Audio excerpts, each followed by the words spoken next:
ओम श्री परमात्मने नमः। जय श्री कृष्ण। श्रीमद् भगवद गीता सप्तमो अध्याय। षटक का स्पष्टीकरण।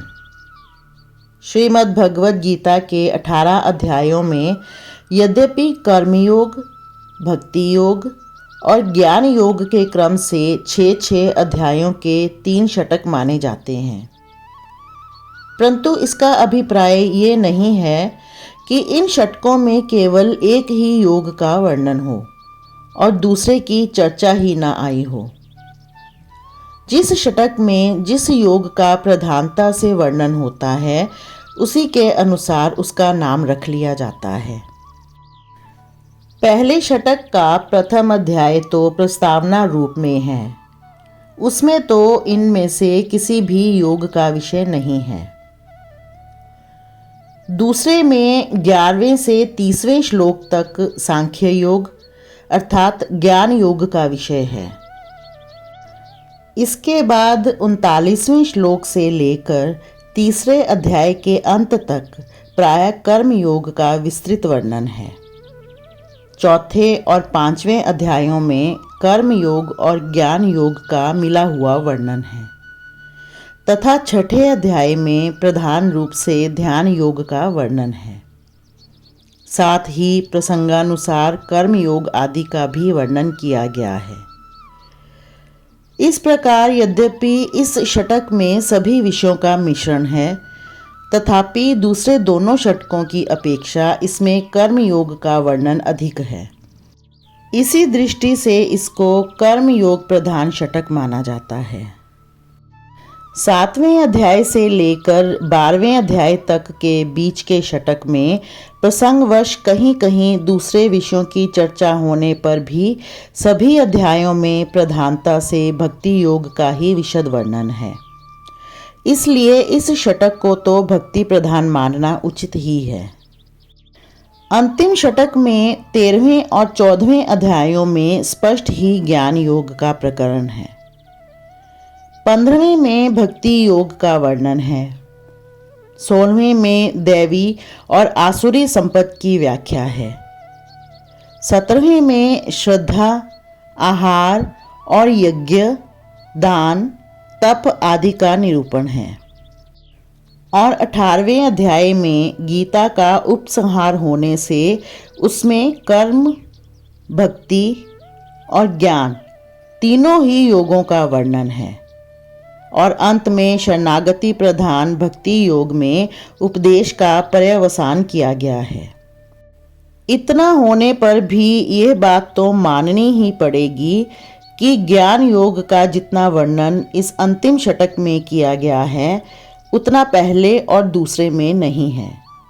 इसीलिए इसको ज्ञान योग प्रधान कहा जा सकता है। अध्याय का नाम।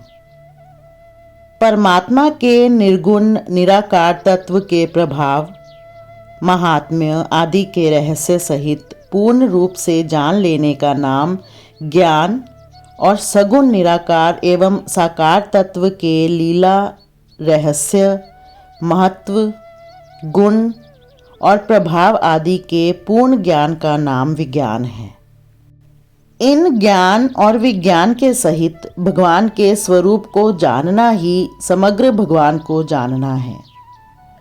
इस अध्याय में इसी समग्र भगवान के स्वरूप का, उसके जानने वाले अधिकारियों का और साधनों का वर्णन है। इसीलिए इस अध्याय का नाम विज्ञान योग रखा गया है। अध्याय का संक्षेप। इस अध्याय के पहले श्लोक में भगवान ने अर्जुन को समग्र रूप का वर्णन सुनने के लिए आज्ञा दी है और दूसरे में विज्ञान सहित ज्ञान का वर्णन करने की प्रतिज्ञा करते हुए उसकी प्रशंसा करके तीसरे में भगवत स्वरूप को तत्व से जानने की दुर्लभता का प्रतिपादन किया गया है। चौथे और 5वें में अपनी अपरा और परा प्रकृति का स्वरूप बतलाकर छठे में उक्त दोनों प्रकृतियों को संपूर्ण भूतों का कारण और अपने को सबका महाकारण बतलाया है। 7वें में समस्त जगत को अपना ही स्वरूप बतलाकर माला का दृष्टांत देते हुए सार रूप से अपनी व्यापकता बतलाई है। फिर 8वें से 12वें तक अपनी सर्वव्यापकता का विस्तार के साथ वर्णन किया है। 13वें में अपने को अर्थात भगवान को तत्व से ना जानने के कारण का निरूपण करके 14वें में अपनी माया की अत्यंत दुस्तरता का वर्णन करते हुए उससे तरने का उपाय बतलाया है। 15वें में पापात्मा मूढ़ मनुष्यों द्वारा भजन ना होने की बात कहकर 16वें में अपने 4 प्रकार के पुण्यात्मा भक्तों की बात कही है। 17वें में ज्ञानी भक्त की श्रेष्ठता का निरूपण करके 18वें में सभी भक्तों को उदार और ज्ञानी को अपनी आत्मा बतलाया है। 19वें में ज्ञानी भक्त की दुर्लभता का वर्णन किया है। 20वें में अन्य देवोपासकों की बात कहकर 21वें में अन्य देवताओं में श्रद्धा स्थिर करने का और 22वें में उनकी उपासना के फल का निरूपण किया गया है।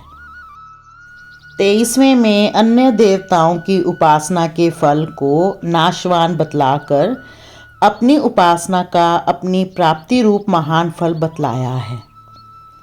24वें और 25वें में अपने गुण, प्रभाव और स्वरूप को ना जानने के हेतु का वर्णन करके 26वें में ये कहा है कि मैं सबको जानता हूँ परंतु मुझको कोई नहीं जानता।